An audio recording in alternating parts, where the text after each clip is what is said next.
ഇത് ഭൂതകാലം തന്നെ. അയ്യോ, വെൽക്കം ബാക്ക് ടു NJNJK. അപ്പോ നമ്മള് ലാലേട്ടന്റെ മൂവിന്റെ ഒരു ട്രെയിലർ കണ്ടിട്ടാണ് ശരിക്കും ഒരു കംബാക്ക് നമ്മൾ തുടങ്ങിയത്. അപ്പോൾ അടുത്തതായിട്ട് ലാലേട്ടന്റെ മകന്റെ തന്നെ ഒരു ടീസർ കൂടി കണ്ടാൽ എങ്ങനെയുണ്ടാവും മൂവിയുടെ. ശരിക്ക് ഒരു ദിവസം മുന്നേ ലാലേട്ടന്റെ മൂവിയുടെ ടീസർ ഇറങ്ങി, ട്രെയിലർ ഇറങ്ങി. അതിനുശേഷം നെക്സ്റ്റ് എനിക്കൊന്ന് ഇന്നാന്ന് തോന്നുന്നു ഇറങ്ങിയത് ലാലേട്ടന്റെ മോന്റെ പ്രണവ് മോഹൻലാലിന്റെ ടീസർ. മോഹൻലാലിന്റെ ടീച്ചറല്ല, പ്രണവ് മോഹൻലാലിന്റെ മൂവിയുടെ ടീച്ചർ. അപ്പോ പടത്തിന്റെ പേര് പറഞ്ഞിട്ട് ഭയങ്കര ഒരു വായിൽ അങ്ങനെ പെട്ടെന്ന് കിട്ടാത്തൊരു പേരാണ്. ഞാൻ കുറെ ദിവസമായിട്ട് ഇതിന്റെ പോസ്റ്റേഴ്സ് ഒക്കെ കാണുന്നുണ്ട്.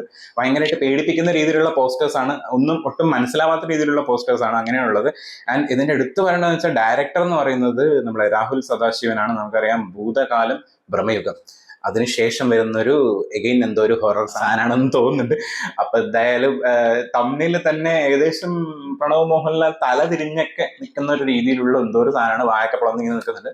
അപ്പൊ എന്തായാലും എഗെയിൻ ഒരു ഗോസ്റ്റിഫൈഡ് ഹൊറിഫൈഡ് എന്തോ ഒരു സാധനമാണെന്ന് തോന്നുന്നുണ്ട്. പക്ഷെ പോസ്റ്റേഴ്സ് ഒക്കെ ഇൻസ്റ്റാഗ്രാമിൽ പോസ്റ്റ് ചെയ്യുന്ന സമയത്ത് ഞാൻ കണ്ടിട്ടുണ്ടായിരുന്നു. നല്ല അഭിപ്രായമായിരുന്നു എല്ലാവർക്കും. ഭയങ്കര ഒരു പ്രത്യേകിച്ച് ഓൾറെഡി 2 പടങ്ങൾ ഗംഭീര പടങ്ങളാണ്, ഭൂതകാലായാലും ബ്രഹ്മയുഗ ആയാലും. അപ്പം അതിക്കും മേലെ ഒരു സിനിമ ആയിരിക്കും എന്നാണ് എല്ലാവരും എക്സ്പെക്ട് ചെയ്യുന്നത്. പ്രത്യേകിച്ച് അത് നമ്മുടെ സ്വന്തം ലാലേട്ടന്റെ മകനും കൂടിയായ പ്രണവ് മോഹൻലാൽ ചെയ്യുന്നത്. കാരണം പ്രണവ് മോഹൻലാൽ അങ്ങനെ കുറേ സിനിമകൾ ചെയ്യാറില്ല. ചെയ്യുന്ന സിനിമകൾ അത്യാവശ്യം ബോക്സ് ഓഫീസിൽ ഹിറ്റ് ആവാറുണ്ട്. എനിക്കൊന്നും ഒരു സിനിമ മാത്രമേ സക്സസ് ആവാണ്ടുള്ളൂ. ബാക്കി എല്ലാ സിനിമകളും അദ്ദേഹത്തിന്റെ രണ്ടാമത്തെ സിനിമയാണ് സക്സസ് ആവാത്തത്. ബാക്കി എല്ലാ സിനിമകളും സക്സസ് ആയിട്ടുണ്ടായിരുന്നു. അപ്പൊ എന്തായാലും പ്രതീക്ഷയുണ്ട്, നല്ല പ്രതീക്ഷയാണ്. ആൻഡ് ഡയറക്ടറിലായാലും അല്ലെങ്കിൽ പ്രണവ് മോഹൻലാലായാലും. അപ്പൊ നമുക്ക് എന്തായാലും കണ്ടു നോക്കാം എന്തായിരിക്കും ആ ഒരു പേടിപ്പിക്കുന്ന സാധനം എന്തായിരിക്കും. അത് കാണാനാണ് ഞാൻ പ്രത്യേകിച്ച് വെയിറ്റ് ചെയ്യുന്നത്. ആൻഡ് ഇതിന്റെ അണിയറയിലുള്ള മറ്റുള്ള ആൾക്കാരൊന്നും അത്ര അധികം പരിചയമില്ല. നമുക്ക് ബാക്കി വായിക്കണമെന്നുണ്ടെങ്കിൽ നമുക്ക് ഇത് കഴിഞ്ഞിട്ട് അതിൻ്റെ അകത്ത് ബെസ്റ്റ് എന്ന് ഫീൽ ചെയ്തിട്ടുള്ള ആൾക്കാരെ കുറിച്ച് നമുക്ക് എന്തായാലും പറയാം.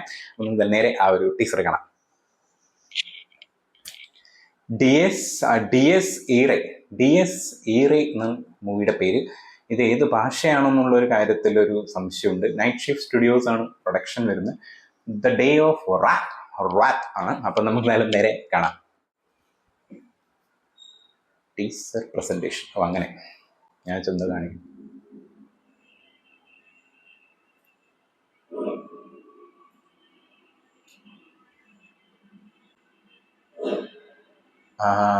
ഇത് ഭൂതകാലം തന്നെ. അയ്യോ, ഇത് ഭൂതകാലമല്ല, പ്രയോഗമല്ല, ഈ കളറാണ് കുറച്ച്.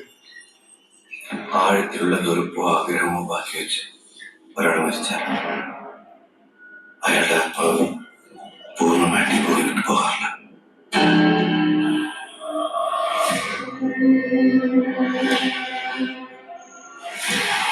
From the producer of Bramayugam.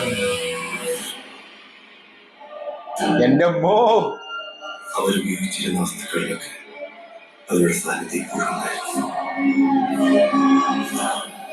ആ ഡോറ് തുറക്കുന്ന സാധനം എപ്പോഴും പേടിപ്പിക്കുന്നു പണ്ടാരം. എല്ലാത്തിനും സാക്ഷിയായി അതെല്ലാം ഉണ്ടായിരിക്കണം. ഇത് ആരാണ് ശരിക്കും പ്രേതം ഇല്ലാത്തത്? അതെന്താണ്, എന്തിനു നിങ്ങൾ ഉപദ്രവിക്കുന്നു എന്നൊക്കെ അറിയണമെങ്കിൽ ഇതൊക്കെ തുടങ്ങിയ സ്ഥലത്തിന് നമ്മൾ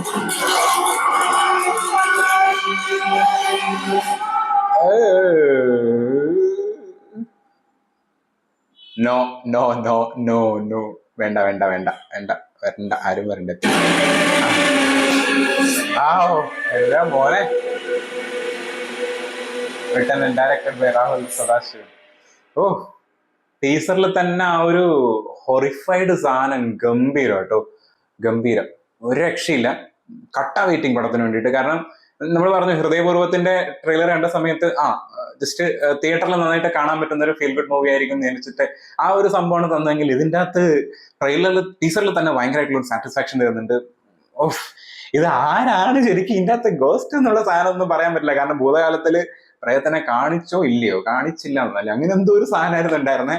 കാരണം എല്ലാം നിഴലായിരുന്നു അല്ലേ, നിഴല് പോലെ തോന്നിപ്പിക്കുന്ന രീതിയിൽ ഉണ്ടോ ഇല്ലയോ എന്നുള്ള രീതിയിലൊരു ഭയങ്കരമായിട്ടുള്ള, ശരിക്കും ആ സിനിമ കണ്ടതിന് ശേഷം വാടക വീട് എടുക്കാൻ തന്നെ പേടിയായിരുന്നു ശരിക്ക്.